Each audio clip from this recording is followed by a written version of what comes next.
When you compare the cost to other West African countries and other jurisdictions like you find out that the cost of calls in Ghana is very, very high. What are you going to do as the Minister of Communication to bring down the cost of calling in Ghana? Thank you very much, Mr. Chairman. Thank you very much, Mr. Chairman. When it comes to voice calls, I believe that that is a part of the market that is in decline, has been in decline over the past decade with the rise of data calls and voice over IP calls. However, still call volumes make a critical mass of the revenue for MNOs. It's important to place it in perspective that when you talk about the cost of calls and you equate it to the European market or the North American market, those markets are very well matured, and the infrastructure that supports the core business of running an MNO are in a position to support lower prices. However, when you look across the African continent, it is safe to say that prices of voice calls in Ghana are competitive relative to other African countries. And so we'll continue to work with stakeholders and the regulator to see how well we can continue to drive prices down using regulation in a way that makes the businesses sustainable and does not kill the investments of MNOs in the sector. I thank you, Chairman. Mr. Chairman, a follow-up on this particular one, yes. Ghanaians have had concerns in terms of, again, the cost and the treatment that they receive from the telephony group.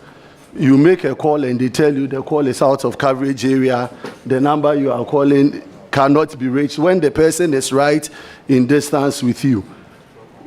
When you put all of these together and the cost that one needs to pay for such services, what are you going to do as a minister to assure Ghanaians that whatever cost we incur in these service areas receive the needed benefits of those calls? Thank you very much, Mr. Chairman. Once again, on the issue of voice calls, I think that the real issue with voice calls is not necessarily the cost, if I understand the market. It's what you've just pointed out in your follow-up, the quality of service. That's where consumers and customers have a problem, and that's where we all face the challenge, where you're making calls and the rate of call drops and call failures are extremely high.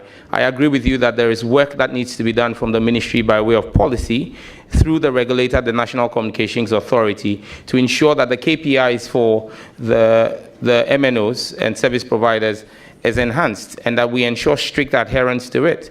If you set the KPIs low, every MNO is going to pass it. But the question is, are we having the real consumer experience that citizens have to have? As Minister Designate, I think no. I think that there's a lot of work that the telcos have to do.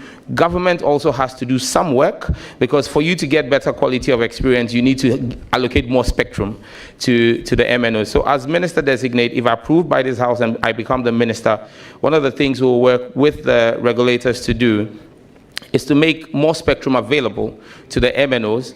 However, we'll be raising the KPIs and ensuring that the standards are met. And I will not be a minister who will be afraid to impose fines on MNOs who fail to meet the quality of service. Ghanaians deserve the best quality of service. And we would crack the whip where necessary, but we would also support the MNOs to ensure that they get what is needed to provide us the best quality of service. I thank you.